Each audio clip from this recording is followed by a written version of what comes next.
Enggak, sampai dengan detik ini juga Mak Vera nggak punya laporan polisi ya. Jadi menurut saya aman-aman aja. Kalau misalnya isu-isu itu biasa lah dilakukan, apalagi di kalangan artis ya biasa banget isu dibuat-buat atau apa gitu. Cari-cari sensasi, nggak ngaruh juga buat saya tuh.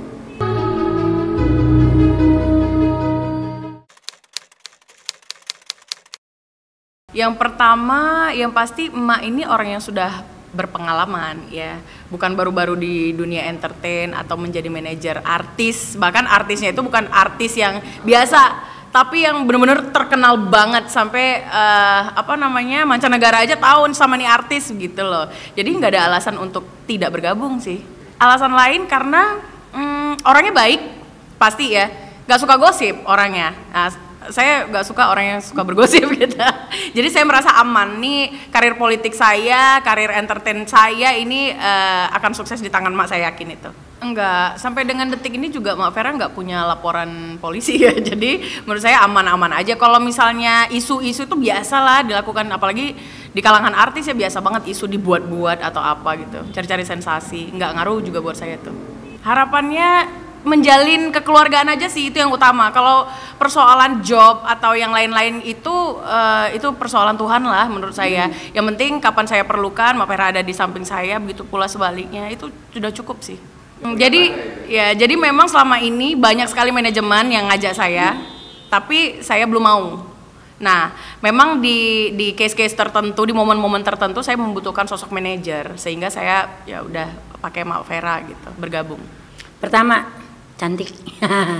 Cantik, begitu pinter, ya kan. Sebelumnya juga kan beliau ini terjun di dunia sinetron gitu loh.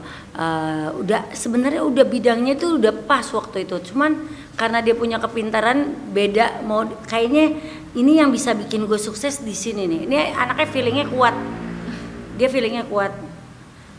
Cenayang loh ya.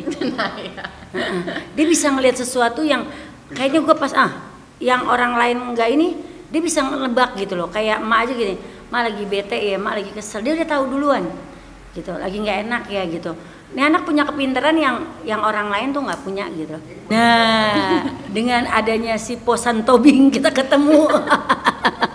Iya, kita ketemu duduk bareng. Padahal Mak sebelumnya ngelihat dia seneng banget. Kan Mak tuh sering main di TikTok, tuh seneng TikTok. Keluar terus kan dia FYP terus, FYP aja. Mak bilang, nih anak seru ya gitu. Ketemu.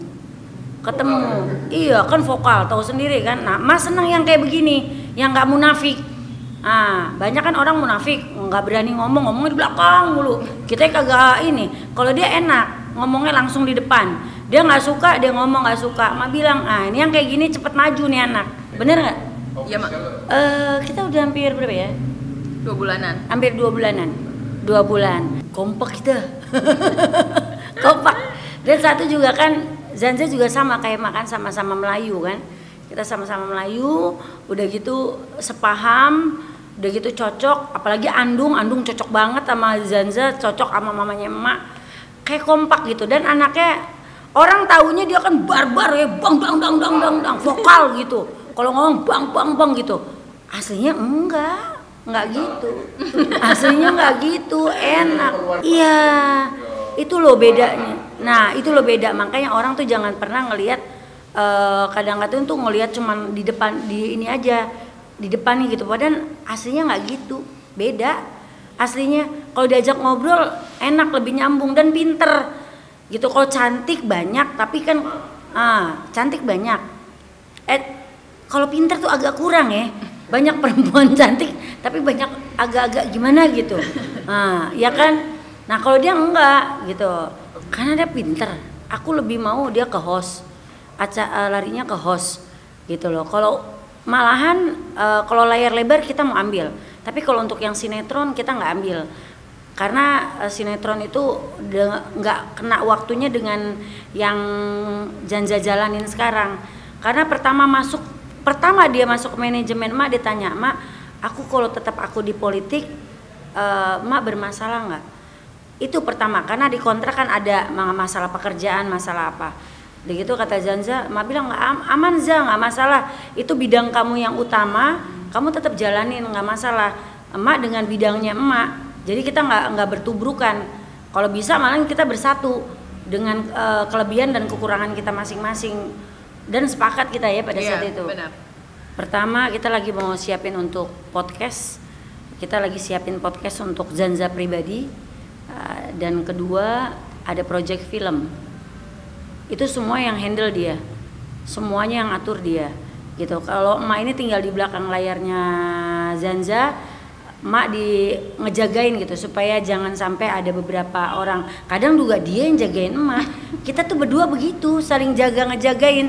Nah, manajemen yang benar adalah yang kayak gitu. Antara artis dan manajer saling jaga, saling bantu, saling komunikasi, bukan saling menjatuhkan.